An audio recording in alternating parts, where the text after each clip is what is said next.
민호는 친구인 경민이네 집에 놀러 갔다가 선녀같이 아름다운 사람을 만나게 되었다. 나이는 많지만 에너지 넘치고 매력적인 친구의 처형과 좋은 시간을 보내고 있다. 좋아요, 구독, 알림 설정 부탁드려요. 민호야, 이게 몇 년 만이야? 내가 살아있는지 궁금했는데 잘 됐다. 왜 이렇게 오랜만에 연락이 된 거야?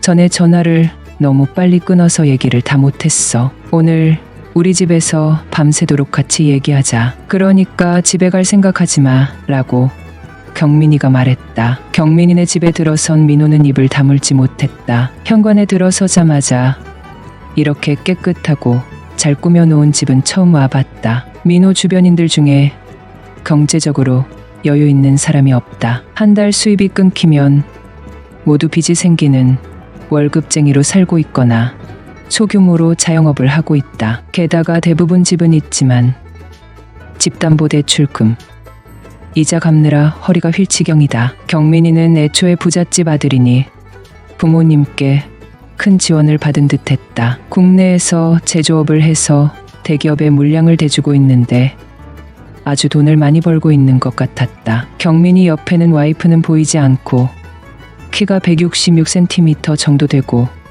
적당히 날씬한 어떤 여성이 서 있었다. 결혼식 때 봤던 얼굴이 아니라 작은 목소리로 "이분은 누구셔?"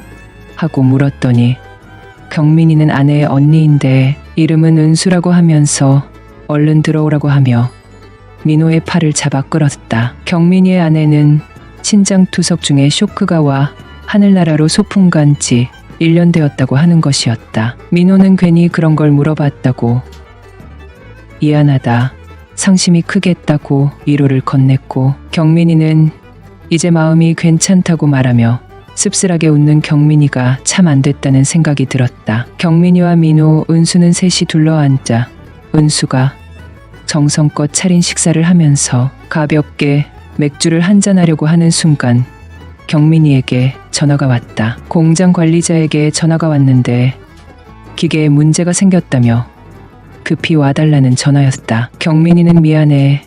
다음 주에 대량 주문이 있는데 기계 점검 좀 하고 올게. 기계 설비 업체에서도 공장으로 오고 있다고 하는데 시간이 좀 걸릴 거야. 오랜만에 우리 집에 왔는데 미안해서 어쩌냐? 그래도 집에 가면 안 돼. 알았지? 하고 급하게 나갔다. 민호는 뻘쭘하게 은수와 맥주를 마시기 시작했다. 서로 서먹서먹하게 있다가 술이 들어가니 민호가 먼저 입을 열었다. 경민이 아들은 어디 갔어요? 경민이 혼자 살고 있는 거예요?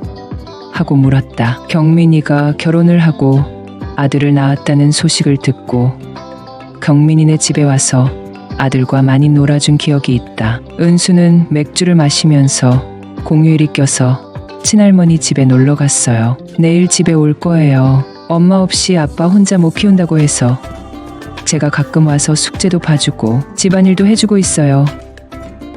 은수는 착했던 자기 동생이 갑자기 세상을 떠나자 많은 것이 달라졌다고 얘기하기 시작했다. 자기는 결혼도 안 하고 사업을 하고 살았는데 아들을 혼자 키우기는 너무 어렵고 살림할 시간도 없다고 하며 가끔 집에 와서 살림을 도와줄 수 있냐고 부탁했다고 한다. 경민이는 좋은 대학을 나와 좋은 집안의 여자를 만나 신혼 때부터 부모님이 사주신 집에서 신혼살림을 시작했다. 그리고 1년 뒤에 잘생긴 아들을 낳았다. 그때 당시 미혼이었던 민호는 경민이의 아들이 너무 귀여워서 선물도 여러 번 사줬다. 경민이가 만나자고 할 때면 아들도 꼭 데리고 나오라고 할 정도로 예뻐했다. 그런데 오늘은 경민이의 아들이 없고 처형이라는 사람이 앉아있으니 무슨 말을 해야 할지 막막했다. 은수는 민호에게 결혼은 하셨냐고 물었고 민호도 자기 상황에 대해 고백하게 되었다. 여러분은 써리모의 영상을 재미있게 듣고 꿈 같은 신혼생활을 한 지 3년도 되지 않아 아내가 사고를 당했고 며칠 뒤에 숨을 거두고 말았다고 했다. 은수는 그때 안타까운 표정을 지으며 민호의 손을 잡아주었다. 은수 씨는 민호보다 3살이 많았는데 나이에 비해 무척 동안이었다. 실제 나이보다 10살은 어려 보이니 호감이 생겼다. 민호는 아내를 떠나보내고 안 해본 일이 없었다. 돈을 벌기도 하고 잃기도 했는데 지금은 인터넷 쇼핑몰을 운영하고 있다고 했다. 레터링 풍선, 케이크 토퍼를 주문받아 하고 있다고 하니 은수도 급 관심을 갖기 시작하는 것이었다. 안 그래도 사무실은 있는데 일거리가 줄었다며 자기도 기술 좀 가르쳐 달라고 하는 것이었다. 그렇게 그 둘은 연락처를 주고받았고 경민이가 헐레벌떡 집에 돌아올 때까지 술을 마셨다. 은수는 집으로 돌아갔고 경민이와 술을 마시고 다음날 늦게 일어났다. 기지개를 켜며 방 안에서 나왔는데 은수가 민호의 모습을 보고 민망한 얼굴로 부엌으로 달려갔다. 또 오셨어요? 은수는 남자들끼리 술 먹었는데 걱정이 돼서 아침밥 차려주러 왔어요 라고 했다. 민호는 경민이에게 처형이 참 따뜻한 분인 것 같아. 조카도 잘 봐주니 안심이 되겠어 라고 했고 둘은 같은 지역에 사니 자주 보자고 하며 헤어졌다. 민호는 며칠 뒤에 은수를 불러 레터링 풍선 만드는 방법, 포퍼 만드는 방법을 알려줬다. 은수는 홍보에 자신이 있다며 여러 통로로 홍보를 하기 시작했다. 혼자 주문받아 일하다가 은수 씨의 머리를 빌려 사업을 하게 되니 점점 일이 커지기 시작했다. 민호네도 단체 주문이 들어왔고 방송 프로그램에 소개되기도 했다. 민호는 은수와 점점 좋은 관계로 발전하기 시작했다. 손이 빠르고 사업 수완이 좋은 은수 씨를 만난 것은 천운이라고 하며 보너스를 챙겨주기도 했다. 은수 씨는 나이는 많지만 여전히 아름다웠고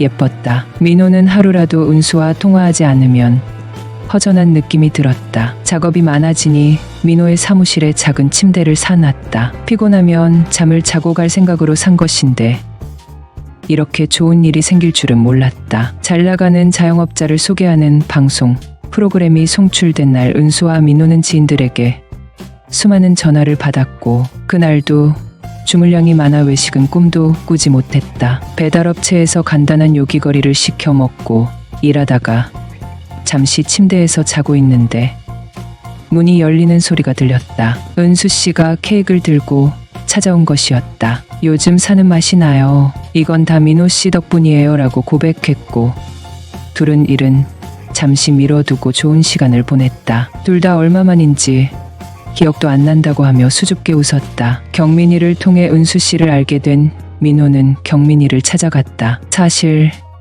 너희 처형을 만나고 있어. 그날 은수 씨를 만난 건 내겐 행운이야. 내 덕분에 요즘 사업도 잘 되고 예쁜 여자도 만나니 너무 좋아하고 웃었다. 그런데 경민이는 속이 상했다. 마음속으로 처형을 여자로 느끼고 있는데 언제 고백해야 할지 끙끙 앓고 있었기 때문이다. 하지만 경민이는 민호에게 처형을 마음에 두고 있었다는 걸 끝까지 숨기기로 결심했다.